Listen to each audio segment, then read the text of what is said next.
sejam bem-vindos ao primeiro programa de TV do projeto Educação Inclusiva, Modificando Atitudes e Comportamentos. Esse projeto é realizado pela Fundação Demócrito Rocha, com patrocínio da Assembleia Legislativa do Estado do Ceará.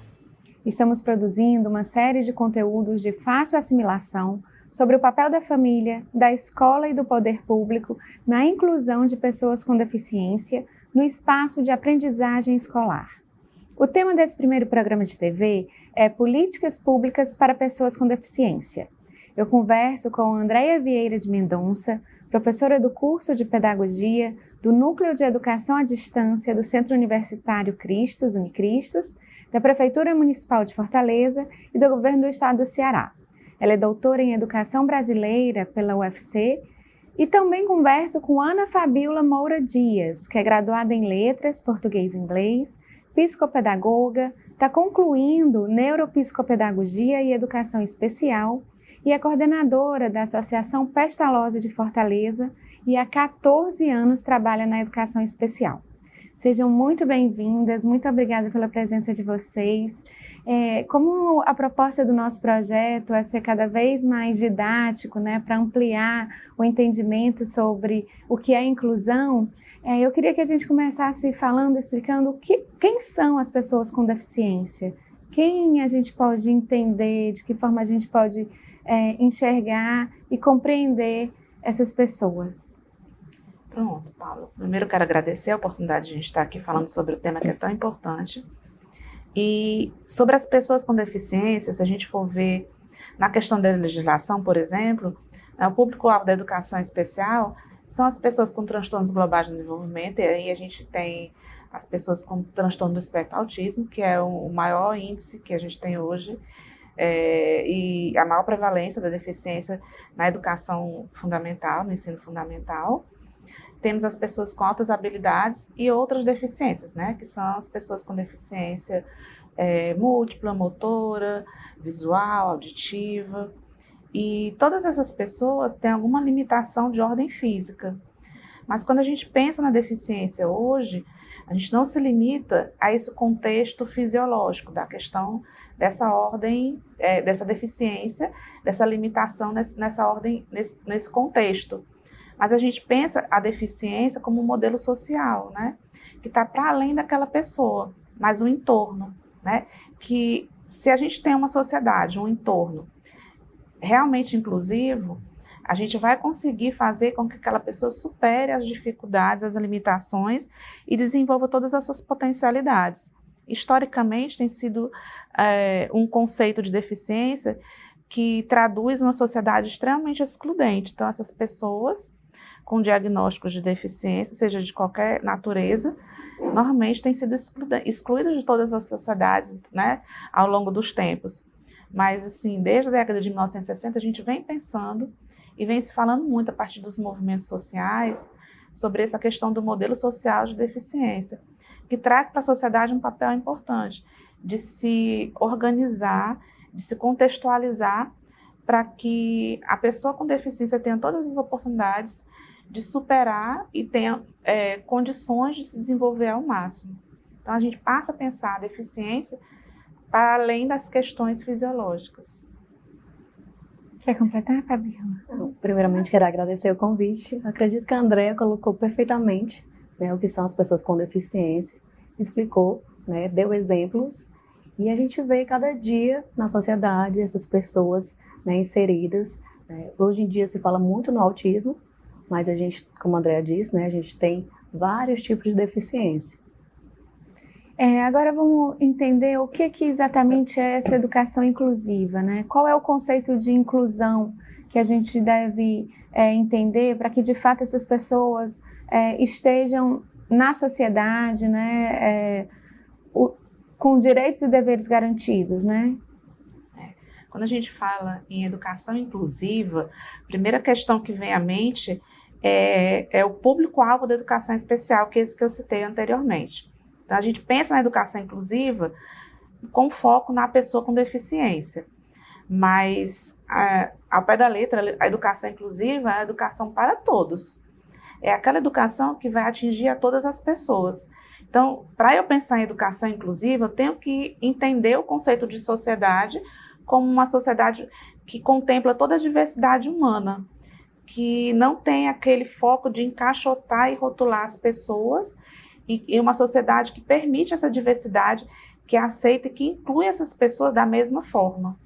Então, é uma sociedade para além dos estigmas que a gente tem nos nossos ambientes de trabalho, de escola, né, de família. Então, a gente pensar a sociedade para a educação inclusiva, é a gente pensar na educação inclusiva trabalhando a escola para que ela realmente consiga incluir a toda a diversidade humana.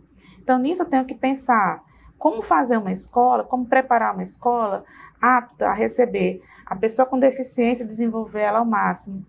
A questão da pessoa, da etnia, das diversas etnias que a gente tem, como essa escola vai contemplar, por exemplo, a autoestima de uma menina negra na escola, onde ela seja minoria. Então, a escola tem que ser pensada para ela e para os outros, né? A questão de gênero, a questão socioeconômica, cultural, de religiosidade também, que é muito importante a gente falar.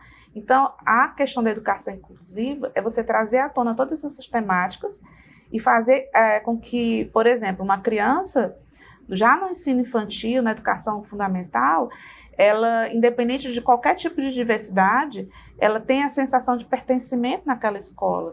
Ela consiga construir uma identidade, uma autonomia a partir daquela escola que ela frequenta e se sinta parte daquele processo. Não? Então, assim, ela tem que se sentir incluída. Então, a educação inclusiva, ela é para todos. Exatamente. É uma situação, um debate que a gente sempre coloca em questão, porque quando fala assim educação, já pensa no termo escolar, né? A educação inclusiva está ligada só extremamente à escola. E não é bem assim. A gente entende, como a Andrea falou, que a educação inclusiva é para todos, é a sociedade. Eles irem e virem para todos os locais da sociedade, serem bem vistos, bem recebidos e estarem incluídos no meio onde vivem. Que a gente percebe que hoje em dia já se modernizou, está mudando, mas que ainda precisa de muitas melhorias. Quando a gente está externos, em passeios externos, a gente percebe ainda a questão de olhares, de situações que nós vivenciamos, que a sociedade, né, já está com outro olhar, mas ainda não está 100% preparada para essa inclusão. Por isso, a necessidade de políticas públicas, né? O que são as políticas públicas hoje no país? O que é que funciona aqui em Fortaleza para essas pessoas com deficiência?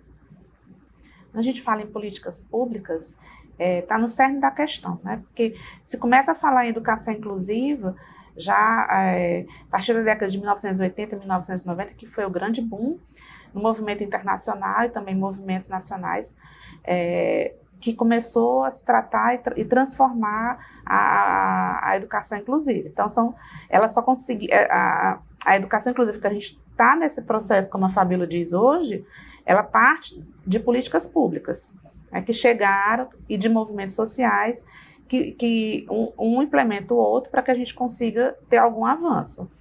Então, partir do princípio de que, mesmo que a Constituição sempre tivesse que a educação é para todos, a gente sabe que os modelos para a pessoa com deficiência, especificamente, era um modelo diferenciado da educação. A gente passou pelas classes especiais, por escolas especiais, a própria Pestalozzi era escola especial, e com essas políticas públicas se transformou em centro de atendimento educacional especializado, porque quando a gente fala em políticas públicas para a educação, a gente vê o acesso à permanência, o direito, por exemplo, a uma avaliação do ensino-aprendizagem diferenciada, para que aquela aprendizagem possa ter significado para aquela criança e aquela avaliação não seja excludente, não seja um tipo de avaliação que vá provocar lá na frente uma evasão daquela criança, do adolescente que tem uma deficiência, que está na escola regular. Então, assim, tem que se pensar em tudo. Em políticas públicas, a gente fala também na questão da acessibilidade, né? A acessibilidade atitudinal dos professores que estão em processo de formação, dos professores que estão em escola, a acessibilidade arquitetônica, né? As políticas públicas existem hoje na Prefeitura de Fortaleza, tem projetos, elas estão acontecendo, mas ainda estão no curso. A gente ainda precisa que elas atinjam um número maior de pessoas, para que efetivamente a educação inclusiva aconteça. E quando a gente fala em políticas públicas para a educação, a gente vê também essa questão de formação de professores, de formação continuada, de acesso, por exemplo, a questão do passe livre, né, Fabíola, que a gente tem para a pessoa com deficiência, que são questões básicas que só assim é possível para aquela família, por exemplo, que tem uma baixa renda financeira, conseguir levar o filho para a terapia, conseguir levar o filho para a escola. Então, por exemplo, o passe livre, né, é uma política pública que faz com que aconteça. A questão do fornecimento de medicação também, porque alguns fazem uso de medicação contínua. Então, todo esse processo que envolve o fazer acontecer, o fazer aquela criança ter uma qualidade de vida, são várias políticas públicas que estão interligadas que afetam diretamente na vida dessas pessoas com deficiência. Mas, assim, é importante que a gente fale sobre isso, porque muitas vezes a gente não percebe, mas quando elas deixam de acontecer, né, elas afetam diretamente na qualidade de vida. A professora que está na escola com aquele menino, por exemplo, que não recebe a medicação, faltou, né, que se desestabiliza e aí não tem acesso àquela medicação por algum motivo. A professora já sente que ele não consegue render, não funciona, não fica legal e vai afetar diretamente no rendimento. Então, assim, são várias as questões. Então, é muito importante a gente falar e a gente também reivindicar novas políticas públicas nesse sentido, porque precisa. Olhando no aspecto da educação, o que eu gostaria de frisar bastante, porque assim, a gente vê que embora tenha-se muito conhecimento, mas em alguns locais o acesso não chega à informação. Então, assim, as políticas públicas, elas garantem a matrícula, a criança, o adulto, o adolescente, estar na escola da rede comum, seja pública, seja particular, porque negava-se muito, né? Ah, tem um laudo, tem uma deficiência, não tem vaga. Dava uma desculpa para a família, né? Não, nós estamos com a sala cheia, já completamos. E a família andava, procurava um outro espaço até encontrar. E muitas vezes nem chegava a encontrar, né? Então, assim, eu acho que tem que frisar muito essa questão que as pessoas com deficiência têm direito, sim, de estar na escola. Inclusive é crime, né? A escola não aceitar um jovem, uma criança com deficiência, né? Quando isso acontece, porque certamente acontece com frequência, qual que deve ser a atitude da família quando uma escola rejeitar a matrícula? Pronto, a gente orienta sempre que quando a família tenta a matrícula, se for uma escola da prefeitura, por exemplo, a gente orienta que procure o órgão da prefeitura, a sua regional. Normalmente, na rede pública, tem um calendário com a matrícula antecipada para as pessoas com deficiência. E a gente orienta que quando a família procura fora desse tempo, que a escola mais próxima da sua casa nega, que procure a regional, a sua regional do bairro, e que verifique a situação. Normalmente, nesse sentido, elas são atendidas. Quando é uma escola pública, particular, já é mais complicado, né? Muitas vezes as famílias precisam se dirigir até a Defensoria Pública para conseguir o acesso a essa matrícula. A gente estava falando antes de começar a gravação, né, da importância do diagnóstico. Não adianta a gente chegar na escola, né, se não tem um diagnóstico das deficiências ocultas, né, principalmente o autismo, que são diferentes níveis, e muitas vezes o diagnóstico ele não é de apenas um profissional. De que forma tem sido vivido isso, essa busca pelo diagnóstico? De que forma o poder público tem que ser mais incisivo, tem que ser mais presente, facilitar mais esse acesso ao diagnóstico? Pronto. É muito importante a gente falar sobre isso, porque certamente muitas famílias nesse momento estão passando por esse processo, né? Você tem uma criança de 0 ano de idade, você já começa a entender que tem os marcos de desenvolvimento e aquela criança normalmente está acompanhada, né, pelo pediatra, pela atenção primária de saúde, e você começa a entender que aquela criança não está passando pelos marcos de desenvolvimento. Então, isso aí já é um sinal, por exemplo, de que a criança precisa de uma atenção especializada.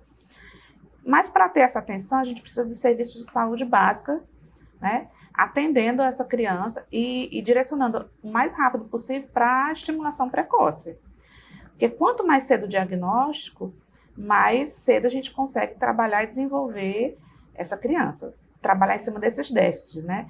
O que é que o poder público precisa, né? Ampliar a sua rede de atenção primária da saúde básica para que consiga atender a demanda que é gigante das famílias. Aqui em Fortaleza a gente tem assim uma demanda reprimida muito grande, porque é necessário passar por profissionais clínicos e técnicos, né? Uma equipe multiprofissional para se chegar, por exemplo, a um diagnóstico do transtorno espectro autista. Então, é um processo. Você tem que passar por uma equipe multiprofissional, com fono, terapia ocupacional, psicologia, pelo menos. Psicopedagogo já na estimulação precoce também é importante nesse processo, para que possa ter um embasamento e depois ir a um neuropediatra, a um psiquiatra infantil, que vai fechar ou não esse diagnóstico. Muitas vezes consegue ser um processo com um tempo curto, quando ele passa por todos esses profissionais. Muitas vezes precisa de um acompanhamento maior para ter um diagnóstico realmente fidedigno, mas o maior empecilho hoje é o acesso a esses profissionais. Existem muitas famílias em fila de espera, em postos de saúde da Prefeitura de Fortaleza. Embora a Prefeitura tenha demonstrado a intenção de fazer com que essas filas caminhem e andem, mas a gente tem na prática uma dificuldade emergente e que está aumentando cada vez mais pela prevalência do índice que aumenta cada vez mais do TEA. Então a gente precisa desse diagnóstico, porque só a partir dele a gente consegue fazer com que essas famílias tenham acesso às políticas públicas que são direcionadas para essa pessoa, né? Então, acho que o fundamental nesse momento é conseguir o acesso ao diagnóstico, porque isso vai incidir diretamente sobre a questão da educação. Porque só assim ele vai conseguir ter a matrícula no tempo certo para a pessoa com deficiência, só assim ele vai conseguir ter acesso ao acompanhante terapêutico, né? Mesmo que ele esteja numa escola privada, ele precisa desse diagnóstico para ter acesso a todas essas políticas públicas voltadas para o seu desenvolvimento. E pergunta-se muito, né? Sempre me pergunta, Fabíola, o que está acontecendo? Que a gente vê que o número de autistas, falando de autista porque é o que se fala mais, mas são todas as deficiências, né? Aumentou grandemente. Todo dia nasce um autista, eu fico perguntando.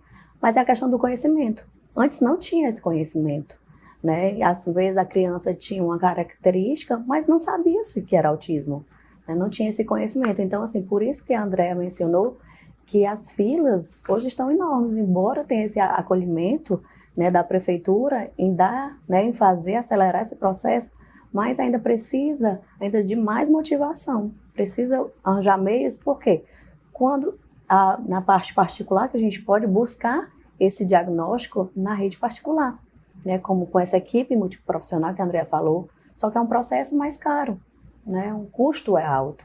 E nós sabemos que as famílias, a maioria não tem acesso financeiro para pagar uma avaliação particular. Então, tem que ser em meios, né, da rede pública.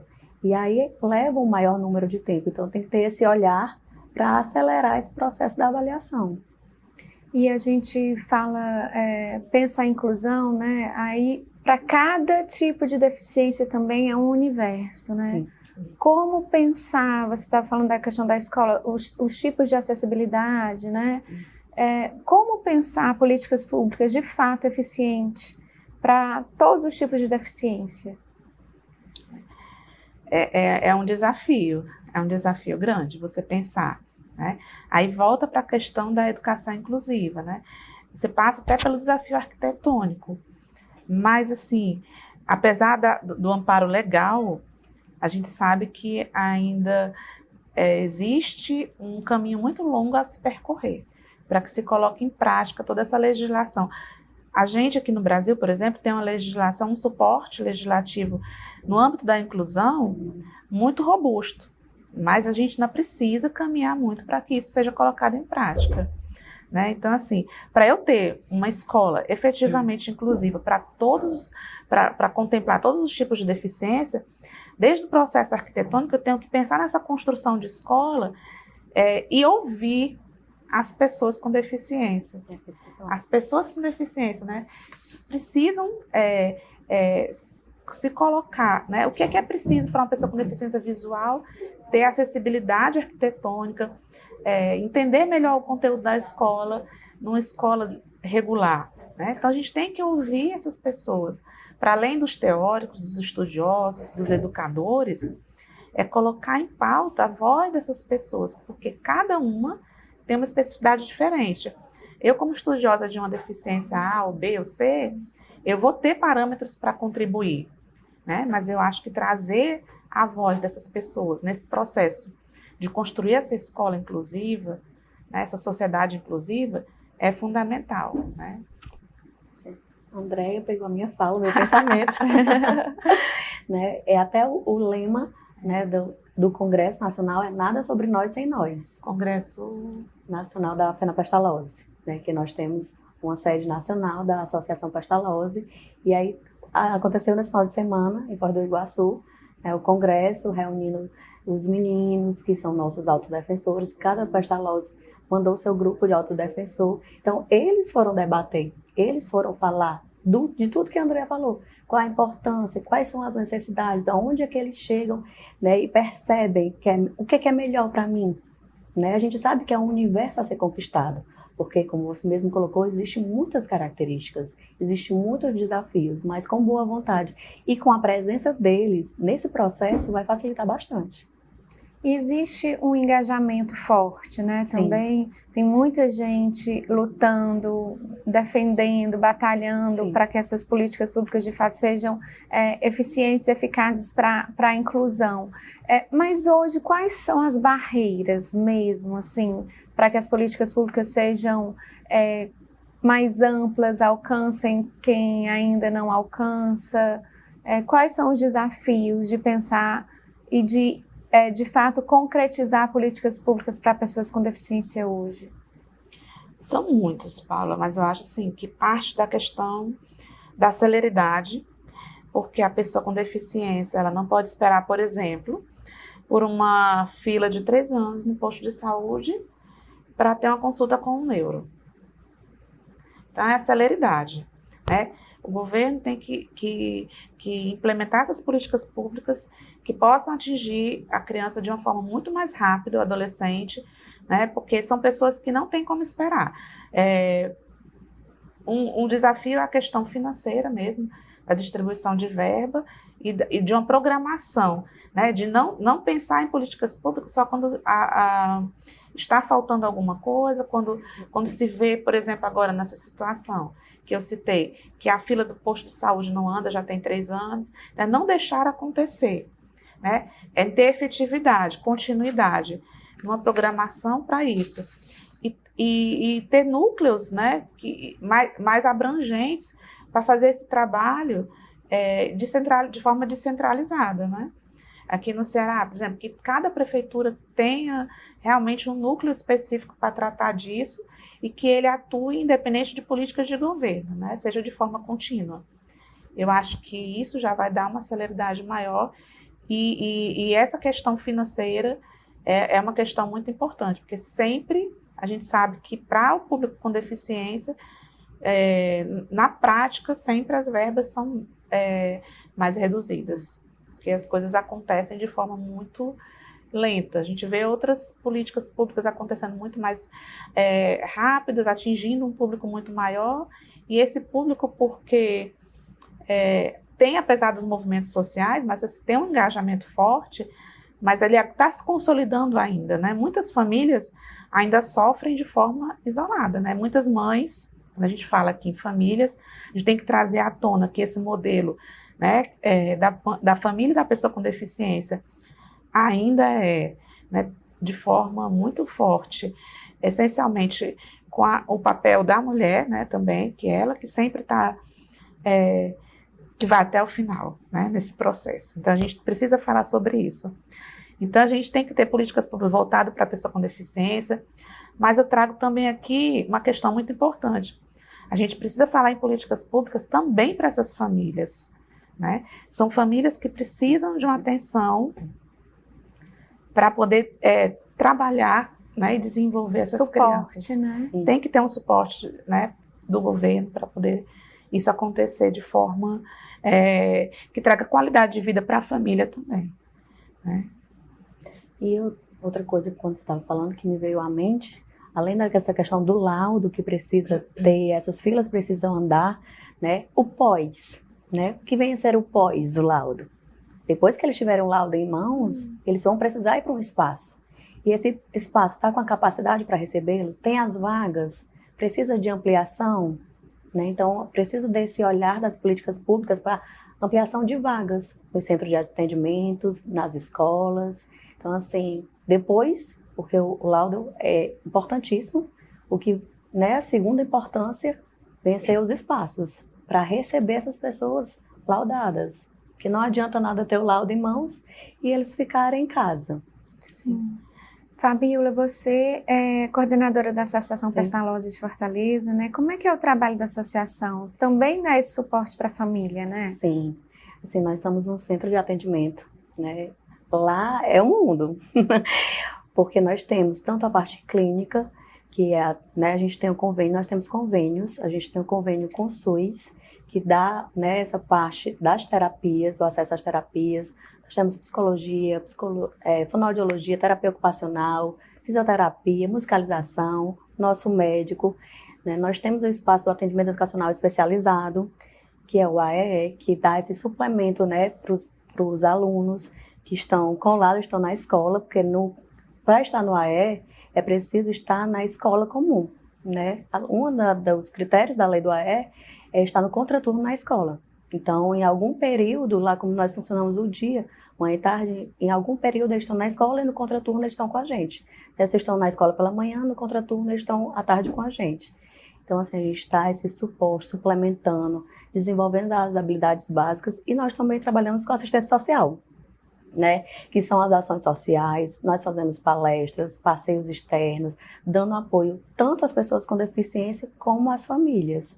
E nós temos, né, a nossa intervenção, a estimulação precoce, que vai agora de 0 a 4 anos, que é a coisa mais fofa, porque a gente já tem, né, crianças, bebês, né, nesse processo de avaliação. Né? Então, a gente tem uma equipe multiprofissional que atua na estimulação precoce, já para estimular, para desenvolver, né, essa criança com deficiência.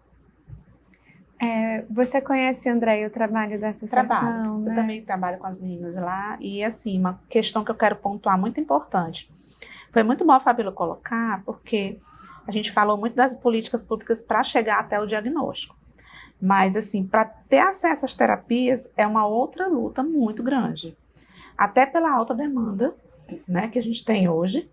E, assim, quando se tem acesso, garantir a permanência é uma terapia, por exemplo, para uma pessoa com TEA, uma terapia contínua. Então, você entra lá na estimulação precoce com 1 ano, 2 anos, mas você vai até a idade adulta. Sim. Você vai passar pelo atendimento educacional especializado. Mas você vai chegar, a gente também precisa falar e ter políticas públicas para a terceira idade. Nós temos pessoas com deficiência que estão na terceira idade, seja TEA, seja síndrome de Down, sejam outras deficiências. Então, assim, para esse público específico, é mais escassa ainda os atendimentos e as políticas públicas, porque ele já não está mais na escola, saiu da escola, muitos já não estão no mercado de trabalho, e aí você se pergunta, volta para casa, fica só em casa, aí tem uma regressão, porque não tem, assim, aquele apoio, não tem comunidade, não tem um entorno para desenvolver, né? A gente já tem um problema social em relação ao envelhecimento da população, o que fazer com nossos idosos. Então, também é importante a gente pensar na pessoa com deficiência quando ela atinge essa terceira idade. Então, assim, para se falar de políticas públicas, a gente tem que falar também nesse nicho. E uma coisa muito importante que a Fabíola falou sobre atendimento educacional especializado, que é um atendimento que vai dar suporte e acessibilidade para aquela criança, para aquele adolescente estar na escola regular. Então, no contraturno, ele está no atendimento educacional especializado, que nós chamamos de AEE. O AEE, ele é legalmente, não só papel da prefeitura, do Estado, mas também da rede privada. Então, é importante que a gente fale que a rede privada de educação precisa ter, né, esse tipo de atendimento.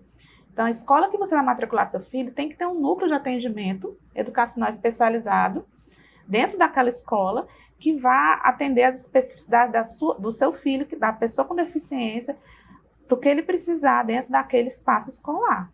Tá? Então, assim, a gente vê o atendimento educacional especializado só na rede privada, mas ele é papel de toda a educação, né? Formal, privada e pública.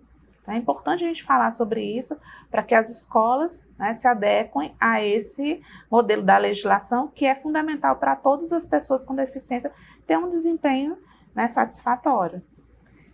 A família que está nos assistindo, que tem um jovem, às vezes até um avô com deficiência, qual é o meio, onde é que ela vai buscar ajuda, se estiver precisando de um remédio, se estiver precisando de um atendimento médico, se estiver precisando que a escola, né, seja mais acolhedora, onde é que essas pessoas vão em busca de ajuda? Bom, eu acho que, assim, para a gente pensar nesse sentido, por exemplo, remédios, assim, tudo parte hoje da atenção primária na Prefeitura de Fortaleza. Então, assim, o primeiro passo é o posto de saúde, né? Não tem outro caminho. Na instituição, na Pestalozzi, não adianta a família chegar batendo na porta, se ela não vier por meio do encaminhamento do posto de saúde, ela não tem acesso às terapias, né? Então, é necessário começar pelo posto de saúde, né? Na questão da escola, depois que sai da escola, que tem a obrigatoriedade de sair da escola, já dificulta mais. Quando a criança está engajada, quando o adolescente está engajado em algum movimento, né, social, em alguma questão que ele participa de alguma coisa nesse sentido, alguma entidade, algum órgão, aí ele consegue ter um acompanhamento depois.